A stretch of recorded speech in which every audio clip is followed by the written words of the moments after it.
Welcome back to my YouTube channel. അപ്പോൾ ഇന്ന് കുഞ്ഞുശ്രീ എന്നത്തെയും പോലെ കരഞ്ഞുകൊണ്ട് സ്കൂളിലേക്ക് പോയി. പിന്നെ ചേട്ടായാണ് ഇന്ന് കൊണ്ടാക്കുന്നത്. അവന് സ്കൂൾ ബസ്സൊന്നുമില്ല. അപ്പോൾ ചേട്ടായി അവനും കൂടെ പോയി. ഇനിയിപ്പോൾ ആ ചേട്ടായും അവനും കൂടെ ഒരുമിച്ച് വൈകുന്നേരം ആകുമ്പോൾ തിരിച്ചെത്തും. അപ്പോൾ രാവിലത്തെ പണിയൊക്കെ തുടങ്ങിയിട്ടില്ല, തുടങ്ങാൻ പോകുന്നേ ഉള്ളൂ. അപ്പോൾ തലയിൽ ഞാൻ റോസ്മേരി വാട്ടർ ഇത് ഞാൻ ഉണ്ടാക്കിയതാണ് കേട്ടോ. അപ്പോൾ എങ്ങനെ ഉണ്ടാക്കിയെന്ന് വെച്ചാൽ ഞാൻ ഫ്ലിപ്കാർട്ടിൽ നിന്ന് റോസ്മേരി വാങ്ങി, എന്നിട്ട് റോസ്മേരി വാങ്ങി കേട്ടോ. എന്നിട്ട് ഞാൻ ഉണ്ടാക്കിയിട്ട് എനിക്കിതുപോലത്തെ ബോട്ടിൽ ഫ്ലിപ്കാർട്ടിൽ നിന്ന് തന്നെ കിട്ടിയതാണ്. അപ്പോൾ ഞാൻ ഉണ്ടാക്കിയിട്ട് ഇതിലോട്ട് നിറച്ചു 2-3 ദിവസത്തേക്ക് ഉണ്ടാവും കേട്ടോ. അപ്പോൾ ഞാനത് എന്നും യൂസ് ചെയ്യാറുണ്ട്. അത്യാവശ്യം കുഴപ്പമില്ല. എൻ്റെ നെറ്റിയൊക്കെ ഒത്തിരി കയറിയിരുന്നാണേ. ഇത് തേക്കാൻ തുടങ്ങിയപ്പോൾ തൊട്ട് കണ്ടോ, ഇവിടെയൊക്കെ കുഞ്ഞു നിങ്ങൾക്ക് കാണുന്നുണ്ടോ എന്ന് എനിക്കറിയില്ല, കുഞ്ഞു മുടികളുണ്ടായി തുടങ്ങിയിട്ടുണ്ട്. അപ്പോൾ പിന്നെ എന്താ പറയുക, അപ്പോൾ അങ്ങനെ ഇന്ന് കുഞ്ഞൂസ് പോയി. ഇപ്പം ഇന്ന് ഞങ്ങൾ രണ്ടുപേരും മാത്രമേ ഉള്ളൂ. അപ്പോൾ ഓണം ഷൂട്ടിന് വേണ്ടിയിട്ട് ഞാനൊരു ജ്വല്ലറി ഐറ്റം വാങ്ങിയായിരുന്നു കേട്ടോ. സൃഷ്ടിയിൽ നിന്നാണ് വാങ്ങിയത്. ഫസ്റ്റ് ടൈമാണ് ഞാൻ ഓൺലൈനായിട്ട് ജ്വല്ലറി ഐറ്റം വാങ്ങുന്നത്. അപ്പോൾ അതിപ്പോൾ ഞാൻ കാണിച്ചു തരാം കേട്ടോ എല്ലാവർക്കും.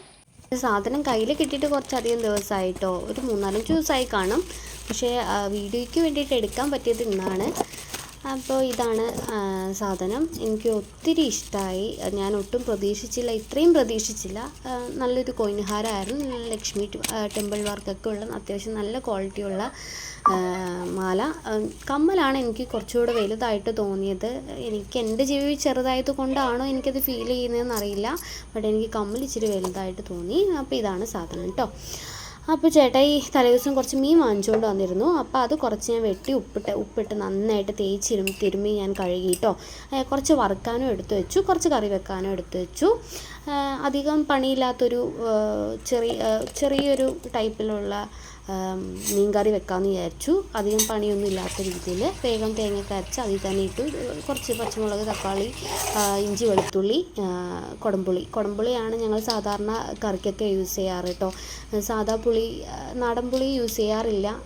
എന്തോ അതിനൊരു ടേസ്റ്റ് കുറവാണ്. കുഞ്ഞിലേ മുതൽ അത് കഴിച്ച് ശീലിച്ചിട്ടാണെന്ന് തോന്നുന്നു. കുടംപുളിയോടാണ് കൂടുതൽ താല്പര്യം. പിന്നെ കുറച്ച് പച്ചപ്പയറുണ്ടായിരുന്നു, അത് ഫ്രിഡ്ജിനകത്ത് ഉണ്ടായിരുന്നു. നാടൻ പയറാണ്. അപ്പോൾ അതെടുത്ത് മെഴുക്കുവരട്ടി ഉണ്ടാക്കാമെന്ന് വിചാരിച്ചു. അപ്പോൾ അതിന് വേണ്ടിയിട്ടുള്ള പച്ചമുളകും ചെറിയുള്ളിയും പിന്നെ വെളുത്തുള്ളിയും. ഞാൻ വെളുത്തുള്ളി തൊണ്ട് അങ്ങനെ കളയാറില്ല, നന്നായിട്ട് കഴുകി എടുത്തിട്ട് അത് യൂസ് ചെയ്യാറേ ഉള്ളൂ.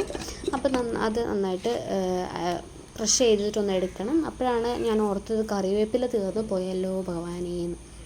അപ്പോൾ ഓടിപ്പോയിട്ട് കറിവേപ്പില തൈ കിട്ടിയതായിരുന്നു. അപ്പോൾ ഞാനത് കുഞ്ഞൊരു തൈയായിരുന്നു കേട്ടോ. ഞാൻ നട്ടപ്പോൾ ഞാൻ കരുതിയില്ല ഇത് വളരുമെന്നും എനിക്കിതിൽ നിന്ന് പറിച്ച് കറിയിലിടാൻ പറ്റുമെന്നും ഞാൻ കരുതിയതല്ല. അപ്പോൾ ഒത്തിരി സന്തോഷത്തോടെയും സ്നേഹത്തോടെയും നട്ട് നനച്ചതാണ്. പക്ഷെ അതുണ്ടായി. അതിൻ്റെ സൈഡിൽ തന്നെ വേറൊരു കറിവേപ്പിലയും കൂടെ ഉണ്ടായിട്ടോ. കണ്ടോ, സൈഡിലൊരു കറിവേപ്പില. അങ്ങനെ ഞാൻ കടുക് വറുത്തു, പച്ചപ്പയറിനുള്ള കടുക് വറുത്തു. അതിനകത്തേക്ക് ഞാൻ ക്രഷ് ചെയ്ത ഉള്ളിയും വെളുത്തുമുളകും വെളുത്തുള്ളിയും കറിവേപ്പിലയും ഇട്ട് നന്നായിട്ട് വഴറ്റിയെടുത്തിട്ടോ. ഇനി അതിനകത്തേക്ക് നമ്മൾ ഈ നാടൻ പയർ നമ്മൾ പീസാക്കിയിട്ട് അതിനകത്തേക്ക് ഇടും. അപ്പോൾ നന്നായിട്ട് പച്ചമണം മാറണം കേട്ടോ. ഈ വെളുത്തുള്ളിയുടെയും പച്ചമുളകിൻ്റെയും ഉള്ളിയുടെയൊക്കെ പച്ചമണം മാറണം. അപ്പോൾ ഞാൻ അത് നന്നായിട്ട് നാടൻ പയറായതുകൊണ്ട് വേഗം വെന്ത് കിട്ടും. അതുകൊണ്ട് അതിനകത്ത് അത് ഇടണ്ടെന്ന് വിചാരിച്ചു. അങ്ങനെ നമ്മുടെ മീൻകറി റെഡിയായി. അതിൻ്റെ ഇടയിൽ കുട്ടൂസൻ അതിൻ്റെ വികൃതി ഒപ്പിച്ച് അവൻ്റെ പുറകെ പോയപ്പോൾ നമ്മൾ കടുക് വറക്കാൻ വെച്ച സാധനങ്ങളൊക്കെ ഇച്ചിരി കരിഞ്ഞു പോയി. പിന്നെ ഈ രണ്ടാമത് വറക്കണമല്ലോ എന്ന് കരുതിയിട്ട് ഞാൻ അത് തന്നെ അതിനകത്തേക്ക് ഇട്ടു. വല്ലാതെ കരിഞ്ഞിട്ടൊന്നുമില്ല കേട്ടോ. അപ്പോൾ ഇച്ചിരി ചിക്കൻ ഫ്രിഡ്ജിനകത്ത് ഇരിപ്പുണ്ടായിരുന്നു. അതും മീനും നന്നായിട്ട് മസാലയൊക്കെ തേച്ചിട്ട് വറക്കാൻ വെച്ച്. ഏകദേശം നമ്മുടെ പച്ചപ്പയർ മെഴുക്കുക തേങ്ങ അണച്ച് വെച്ചത് കൊണ്ടാന്ന് തോന്നുന്നു വെള്ളം കുറച്ചിങ്ങനെ ആവിയിലെ വെള്ളം വീണിട്ട് വല്ലാതെ എന്തോ ഒരു കുഴകുഴാന്നായിട്ടുണ്ട്. അപ്പോൾ ഏകദേശം അതിൻ്റെ വെള്ളം ഒന്ന് വറ്റിച്ചെടുക്കണം. അപ്പോൾ ഒരു പപ്പടം ഫ്രിഡ്ജിനകത്ത് ഇരിപ്പുണ്ടായിരുന്നു. അപ്പോൾ ആ പപ്പടവും കൂടെ എടുത്തു. ഇന്ന് കുറച്ചധികം കറികളാവട്ടെ എന്ന് വിചാരിച്ചു. അങ്ങനെ പപ്പടവും കുറേ ദിവസമായി പപ്പടം വാങ്ങിച്ച് വെച്ചിട്ട് ഞാൻ ഫ്രിഡ്ജിനകത്ത് വെക്കാറ് കെട്ടിയിട്ട്. അപ്പോൾ അതെടുത്തിട്ട് അതും വറുത്തു. അപ്പോൾ ചേട്ടായി ഉച്ചത്തേക്ക് വരാമെന്ന് പറഞ്ഞു. കാരണം കുഞ്ഞ് വന്നിട്ട് പോകുമ്പോൾ സമയം ഒത്തിരി എടുക്കും, പുറത്തേക്കൊന്ന് പോകണമെന്ന് ഞാൻ പറഞ്ഞായിരുന്നല്ലോ. അപ്പോൾ ഇന്ന് ചേട്ടായി വന്ന് ഞങ്ങൾ ഫുഡൊക്കെ കഴിച്ച് എന്നിട്ടേ പോകുന്നുള്ളൂ. അപ്പോൾ ഞങ്ങളുടെ ഏകദേശം പപ്പടമൊക്കെ വറുത്ത് തീരാറായിട്ടോ. എന്താ കണ്ടോ, വറുത്തുകൊണ്ടിരിക്കുകയാണ്. അപ്പോൾ അതിൻ്റെ ഇടയിൽ കുട്ടൂസിന് എൻ്റെ അടുത്ത് വന്ന് അതും ഇതൊക്കെ പറഞ്ഞ് കളിച്ചുകൊണ്ടിരിക്കുകയായിരുന്നു. അപ്പോൾ അവനെ എടുത്ത് പിടിച്ച് ഞാൻ കറികളൊന്നും ഉണ്ടാക്കാറില്ല, അവനെ താഴെ നിർത്തിയിട്ട് എല്ലാം ചെയ്യാറുള്ളൂ. അങ്ങനെ ചേട്ടായി വന്നു, ചേട്ടായിക്കുള്ള ചോറൊക്കെ ഞാൻ വിളമ്പി. ഒത്തിരി കറികളുണ്ട് കേട്ടോ. അങ്ങനെ ഞങ്ങൾ പോകാനായിട്ട് റെഡിയായി പുറത്തേക്ക് വന്നു. അപ്പോൾ മോന് ഷൂ എന്തോ ഇട്ട് കൊടുക്കുകയാണ്. അപ്പോൾ ഇതാണ് ഞങ്ങൾ പോകുന്ന വഴിക്കുള്ള പിന്നിലാണ്, രാമനാട്ടിലേക്കാണ് പോകുന്നത്. അപ്പോൾ റോഡ് പണിയാണ്. അപ്പോൾ ഒരു സൈഡൊക്കെ എടുത്തിട്ടൊക്കെയാണ് ഒരു റോഡ് പണി എന്തായാലും ഞാൻ ഹെൽമെറ്റ് ഇടാതെ കുഞ്ഞിനെ സ്കൂളിൽ നിന്ന് കൂട്ടിയിട്ട് വേണം നേരെ രാമനാട്ടിലേക്ക് പോകാൻ. അങ്ങനെ ഞങ്ങൾ കുഞ്ഞിനെ സ്കൂളിൽ നിന്ന് കൂട്ടി അങ്ങനെ രാമനാട്ട് ടൗണിലെത്തിയിട്ട് അതാണ് സ്റ്റാൻഡ്.